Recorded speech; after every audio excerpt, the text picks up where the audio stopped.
Good evening, ladies and gentlemen. This is Clueless 8, and this is the end of the week report for Sunday, May 18th, 2014. We have a slightly different format, and which should be more efficient and more streamlined on the bandwidth side, and that is that these videos are going to be uploaded on the YouTube site, and the link will be posted here on the website, and once you click it you should be you'll be basically switched over to the YouTube video format, and hopefully that's going to be a more smoother and streamlined version where one shouldn't have any broadband issues or static or anything like that. But let's try it out, and I'm sure everyone's going to be very happy with it. I'm going to go ahead and cover a couple of indices as I normally do, as well as list and show a few stocks also on VideoCast, which are some of the stocks that we'll be covering as we go into the week. As you all very well know, we had a pretty phenomenal week, called the reversal calls to the teeth, while pretty much the market was down to being completely lackluster, and traders and my members, as well as the media and everyone, were very frustrated and in some ways quite scared with the volatility in the market. I stuck to my discipline, saw certain divergences and such that happened, and of course made the right calls. As we all very well know, that members, subscribers on the Twitter real-time feed who followed made substantial profits. I don't like to go on and on about how much, but I think I could safely say that the profits were anywhere between 40 to 100 and 100% plus on the weekly calls that I specified, which I'm very specific about, and of course it was just a home run, a couple of home runs. So saying all that, let's start covering some of these daily charts that I'm going to look quickly on these indices, and we'll move on from there just to get a good idea. Keep in mind that the best format for my premium service is the real-time private Twitter feed. That's where my brain works the best. I react to situations in a very timely fashion, and of course, as you have all seen, you guys tend to benefit tremendously from the real-time events and all kinds of analysis that I put up there. These reports are also great because they give you a broader perspective of what's going on, but active members should certainly subscribe to the real-time service in order to maximize and the benefit of being on my premium service. So let's start off with the Dow Jones Industrial Average here. I'm looking, as I've done lately, this is the November 2012 bottom, which is a good low point that I draw the uptrend line in. Here's the uptrend line. We are pretty much, as you can clearly see, all clear above on the uptrend line, above 16,000. Bollinger supports here.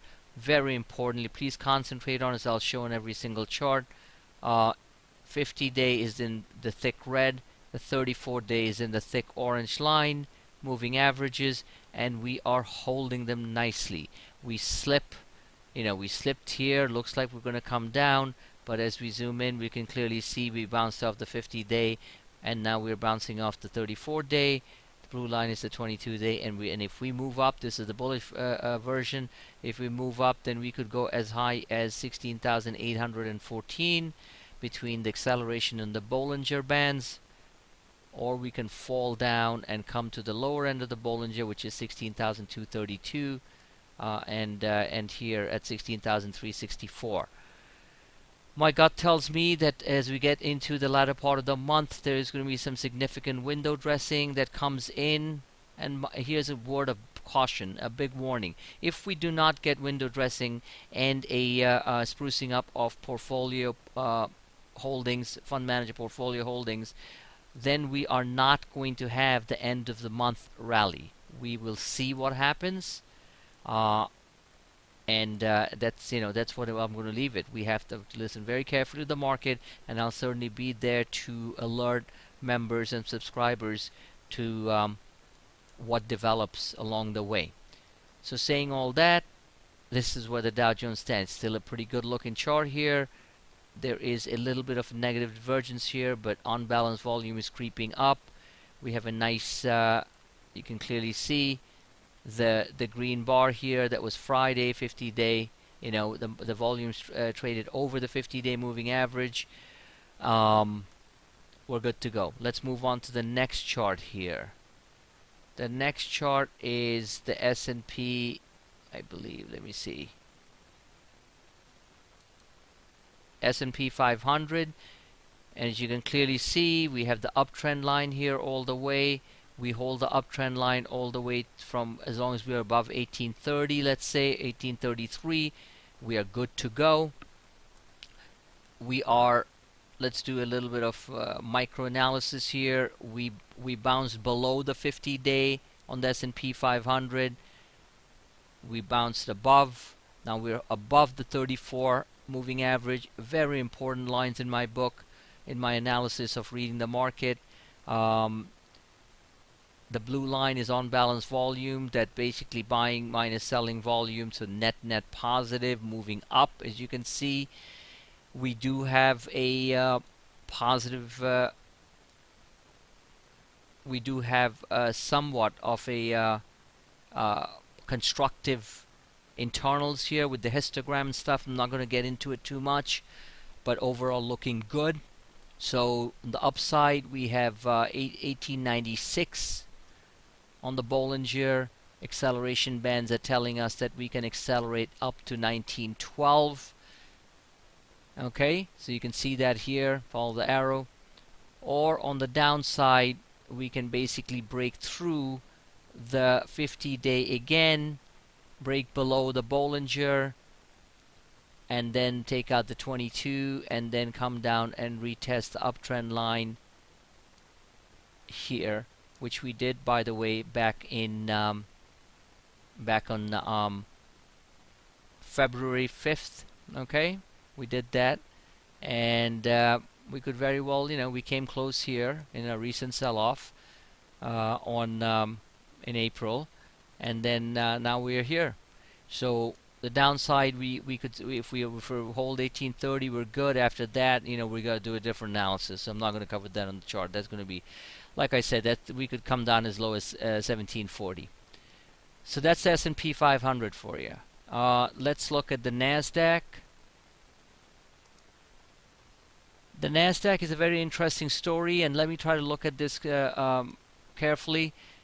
The Nasdaq actually tested its 200-day moving average, this black line here, okay, in April, and here we are in May, where we're attempting to move up. We have a very critical support level here at 4,000, let's say. So anything below 4,000, we're in deep trouble, okay?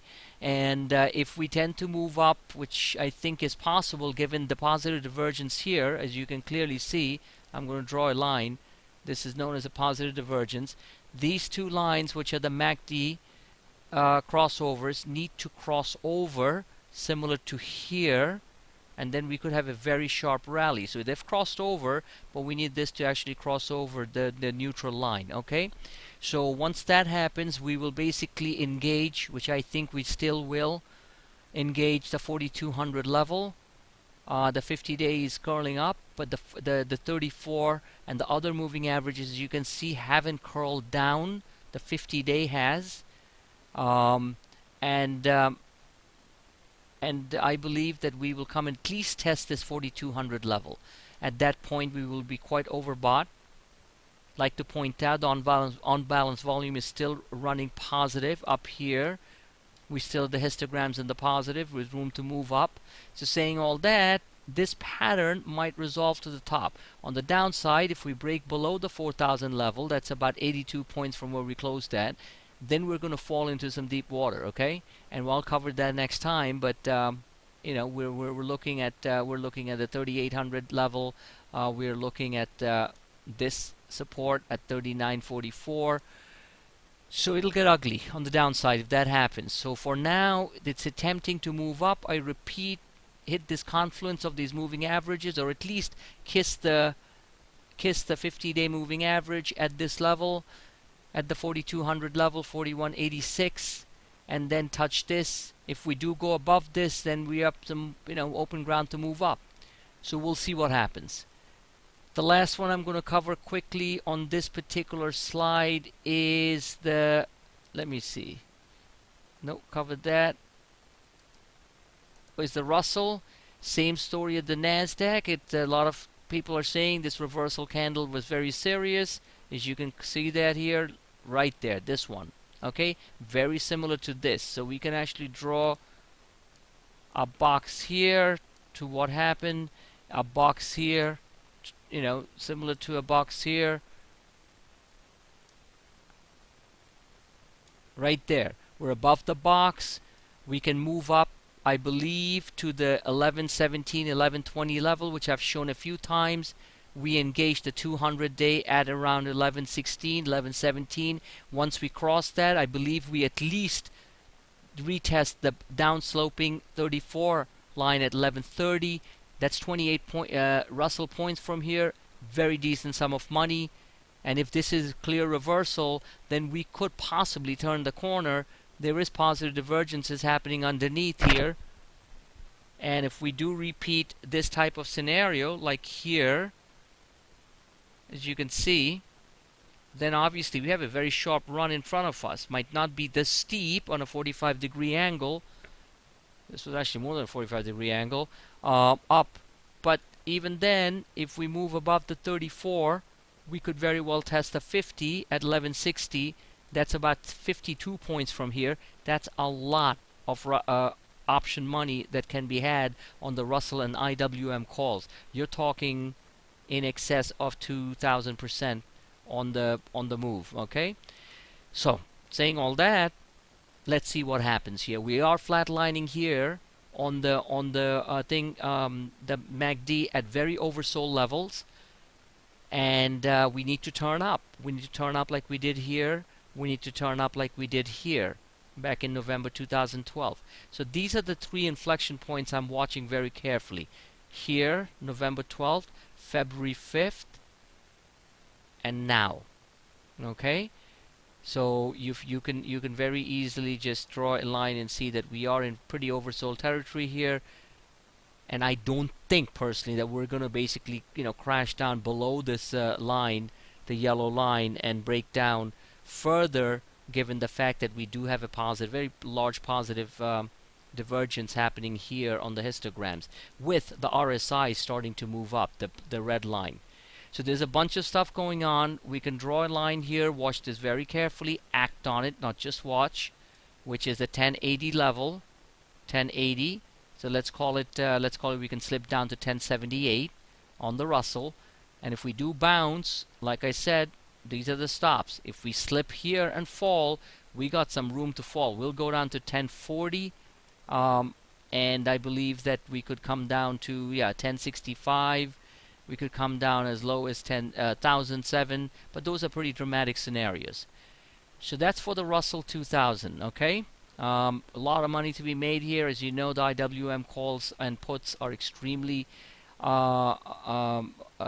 adaptable and elastic to the market. I tend to do very well with them. I do post them on the real time.